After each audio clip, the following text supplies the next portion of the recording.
بسم الله الرحمن الرحيم، والصلاة والسلام على سيدنا محمد وعلى آل سيدنا محمد.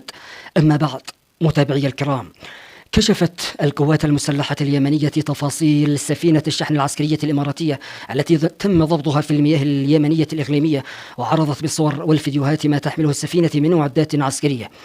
وخلال مؤتمر صحفي مساء أمس الاثنين، قال متحدث القوات المسلحة العميد يحيى السريع: لأول مرة نجحت القوات البحرية في تنفيذ عملية عسكرية نوعية استهدفت سفينة شحن عسكرية أثناء قيامها بأنشطة عدائية في عرض البحر.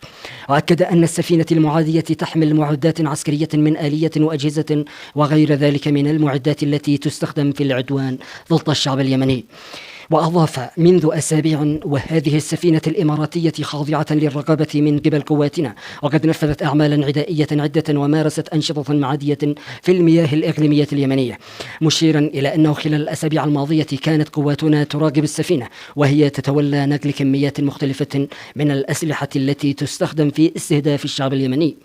وتابع: بعد عملية الرصد الدقيق لنشاط السفينة، صدرت التوجيهات بالاستيلاء عليها ضمن الدفاع المشروع على بلدنا وشعبنا ونقلها إلى ميناء الصليف، لافتا أن القوات البحرية وفي إطار مهامها الدفاعية عن المياه الإقليمية اليمنية كانت ولا تزال ترصد جميع الأنشطة العدائية للسفن الحربية التابعة للعدوان.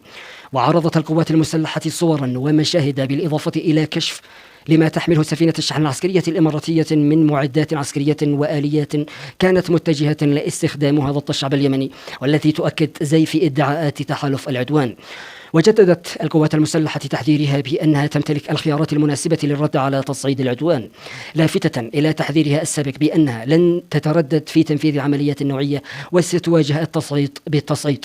وحذرت قوات صنعاء الإمارات بقولها: نملك الخيارات المناسبة، وقواتنا بتشكيلاتها المتعددة لديها من القوة والإرادة ما يجعلها حاضرة للرد على أي تصعيد عدواني. فيما حذرت السعودية قائلة: خياراتنا المناسبة في طريقها لتصبح واقعا، وكل ما ستتخذه في إطار الدفاع المشروع. واختتم متحدث القوات المسلحة المؤتمر الصحفي بالقول: مستمرون بعون الله في الدفاع عن اليمن وشعب اليمن حتى يتوقف العدوان ويرفع الحصار وحتى تحقيق الحرية والاستقلال، مؤكدا: لن نتردد في اتخاذ كل الخيارات المناسبة لردع المعتدين، والله على ما نقول شهيد. وفي أمان الله وحفظه ورعايته. استودعكم الله، والسلام عليكم ورحمة الله وبركاته.